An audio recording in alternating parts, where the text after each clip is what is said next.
19 दिसंबर 2018 Philadelphia USA. 16 साल की अयाना एक दिन अचानक से गायब हो जाती है, लेकिन वो अकेली नहीं थी। उसके पेट में उसका 5 मंथ का बेबी भी था। अयाना की माँ बेहद परेशान थी क्योंकि अनाया एक माइनर थी और ऊपर से उसकी माँ को ये भी नहीं पता था कि अनाया के बेबी का फादर है कौन। अयाना की माँ ने जब उसका कंप्यूटर चेक किया तो उन्हें एक रिसाइकल बिन में एक डिलीटेड डॉक्यूमेंट दिखा जिसमें लिखा हुआ था कि तुमने मेरा रेप किया है और अब मैं प्रेग्नेंट हो चुकी हूँ और तुम मुझे बहुत टॉर्चर करते हो, लेकिन मैं सब कुछ सह रही हूँ। अयाना के डिसअपेरेंस के बाद ना ही तो अयाना किसी को जिंदा मिली और ना ही डेड, क्योंकि अनाया के साथ कुछ बहुत बुरा हुआ था। यदि कुछ मिला तो वो था अनाया का अंडरवेयर, जिसमें एक आदमी के सीमन डीएनए थे, जिससे ये पता चल रहा था कि उसके लास्ट टाइम में भी उसके साथ कुछ बहुत गलत हुआ है। और ये सीमन डीएनए उसी के फैमिली मेंबर के एक पर्सन का था। अनाया की माँ को बस इतना पता था कि उसके बेबी के फादर का नाम जॉस है, लेकिन अनाया ने उसे कभी जॉस से मिलवाया नहीं था। अनाया की माँ को याद आया कि 2017 के मिड में अनाया का एक कमार नाम के लड़के के साथ रिलेशनशिप था। कमार उसका स्कूल मेट था और साथ ही वो उनका नाइबर भी था। पुलिस वाले कमार से इंट्रोगेट करते हैं और वो पुलिस वालों के साथ पूरा कोऑपरेट कर रहा था। चैट, मैसेजेस, कॉल, इन सभी को देखने के बाद ये पता चला कि इन दोनों का ब्रेकअप तो कुछ टाइम पहले ही हो गया था और वो डीएनए भी कमार के डीएनए से मैच नहीं कर रहा था। दैट मीन कमार का इस केस से कोई लेना देना नहीं था। अयाना की माँ ने जब उस डॉक्यूमेंट को अच्छे से पढ़ा तो उसमें लिखा हुआ था कि मैंने तुम पर भरोसा किया, मैंने तुमसे प्यार किया, लेकिन तुमने सिर्फ मेरा यूज किया। तुमने मेरा है, बट स्टिल मैं तुम्हारे साथ ही रहना चाहती हूँ। उस डॉक्यूमेंट में एक नाम बार बार रिपीट हो रहा था और वो था जॉस। पुलिस वाले अनाया के फैमिली मेंबर से एक एक करके इंट्रोगेशन करते हैं और अब वो इंट्रोगेशन के लिए उसके अंकल जोनाथन के घर जाते हैं। जोनाथन पुलिस वालों के साथ पूरा कोऑपरेट कर रहा था और साथ ही वो बहुत कॉन्फिडेंट भी था। वो पुलिस वालों को कहता है कि अनाया हमारी बच्ची जैसी थी, हमने उसका बहुत ध्यान रखा था। उसके डिसअपेरेंस ने तो मानो हमें अंदर से तोड़ के रख दिया है। हमने उसके लिए फेसबुक पर एक मिसिंग पोस्ट भी डाली थी। तभी एक ऑफिसर कैजुअली कहता है कि क्या आपको पता है कि अनाया अपने साथ लास्ट टाइम क्या लेकर गई थी? तो अनाया की आंटी नायोमी यानी जोनाथन की बीवी ये कहती है कि वो अपने साथ एक स्पेसिफिक कंपनी के अंडरगारमेंट्स लेकर गई थी। तो जोनाथन तुरंत इस बात पर ऐड करता है, यस, द पेयर ऑफ 38। ये बात सुनकर पुलिस वाले फ्रीज हो जाते हैं कि आखिर एक अंकल को अपनी नाइस की इतनी इंटीमेट डिटेल्स कैसे पता है। अनाया की छोटी बहन ये कंफर्म करती है कि अनाया जिससे बात किया करती थी वो जॉस और कोई नहीं बल्कि अंकल जोनाथन है और पुलिस वाले अब समझ जाते हैं कि ये एक माइनर केस है। जोनाथन को फ्लोरिडा जेल में टेम्पररी कस्टडी में लिया जाता है। पुलिस वाले जोनाथन से कई बार इंट्रोगेट करते हैं, लेकिन वो हर बार सारे एलिगेशन से डिनाई कर रहा था। जेल में जोनाथन की मुलाकात एक इनमेट से होती है। इनमेट जेल के पार्टनर को कहा जाता है। इन दोनों के बीच में काफी अच्छा बॉन्ड हो चुका था और जोनाथन उस इनमेट पर ट्रस्ट भी करता था। वो इनमेट जोनाथन को कहता है कि मुझे लगता है कि तुमने आन्या के साथ जरूर कुछ गलत किया है।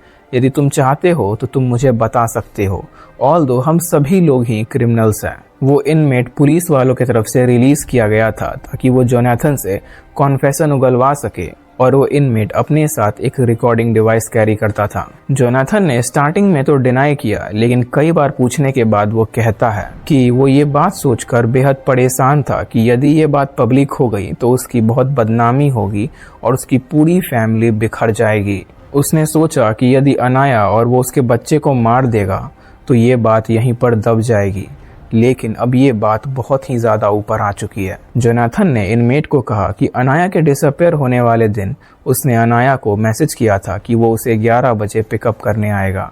स्कूल ख़त्म होने के बाद जोनाथन उसे 11 बजे पिकअप करने के लिए पहुंच जाता है। वो उसे अपनी कार में बिठाता है और वो अनाया को चॉकलेट शेक देता है जिसमें सेडेटिव मिला हुआ था।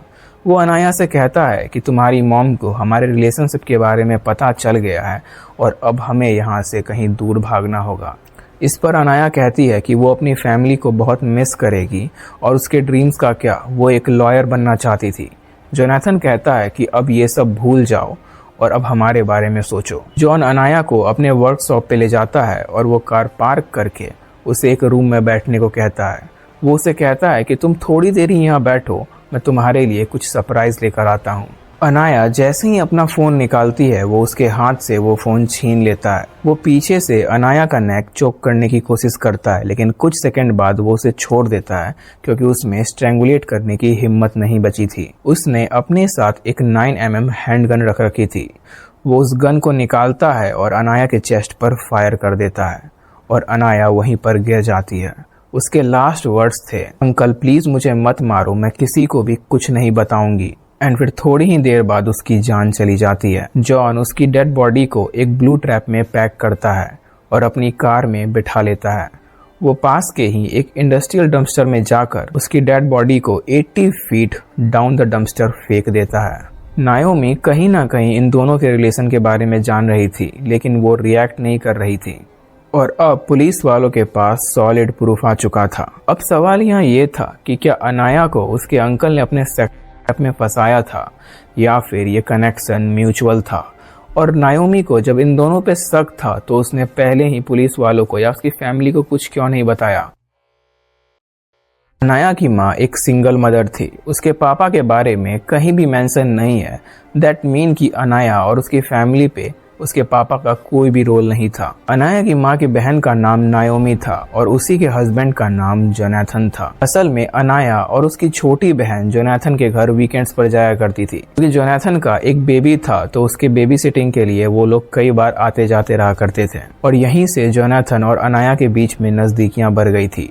जोनाथन उसे स्विमिंग पूल पार्टीज और नाइट आउट्स पर ले जाया करता था और धीरे धीरे ये दोनों स्नैपचैट पर भी कनेक्ट हो गए थे। जोनाथन ने स्नैपचैट इसीलिए चूज किया क्योंकि वो उसके चैट्स को छुपाने के लिए बेस्ट था, क्योंकि वहाँ एक दिन के बाद सारे मैसेजेस डिलीट हो जाते हैं। वो अनाया से अपने पर्सनल प्रॉब्लम शेयर करता और उसके प्रॉब्लम्स को सुनता कि वो उससे इमोशनली कनेक्ट हो सके।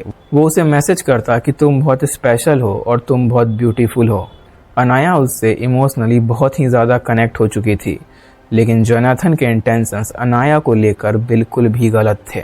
जब भी नायोमी घर पर नहीं होती थी तो जोनाथन अनाया को मिलने के लिए अपने घर पर बुलाया करता था।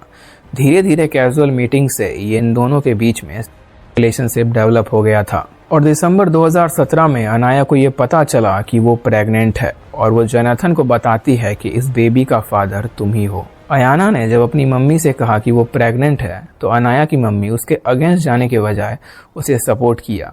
इवन उसकी बेबी को नाम भी दिया था हेजल मिकेल। जॉन का भाई जोसेफ ये बताता है कि 19 दिसंबर को जॉन ने उसे कॉल किया था और वो कहता है कि उसने एक लड़की को प्रेग्नेंट कर दिया है और उसके पेट में उसका बेबी है और वो उन दोनों को मार दिया है। जोसेफ ने पुलिस वालों को कहा कि उसे लगा कि जॉन पिया हुआ है और वो मजाक कर रहा है, इसलिए उसने इस बात को ज़्यादा सीरियस नहीं लिया।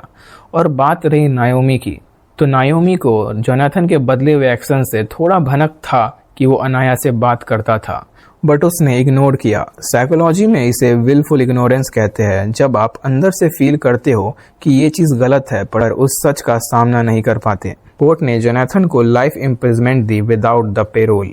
अनाया की बॉडी नहीं मिली थी। उसकी बॉडी को ढूंढने के लिए करोड़ रुपए खर्च किए थे फ्लोरिडा गवर्नमेंट ने, लेकिन उसकी बॉडी नहीं मिली क्योंकि जिस जगह पर उसकी बॉडी फेंकी गई थी वो एक इंडस्ट्रियल डंपस्टर था और इस जगह पर मीथेन गैस रिलीज होना आम बात होती है, तो हो सकता है कि उस गैस ने उसकी बॉडी को डिकम्पोज कर दिया हो।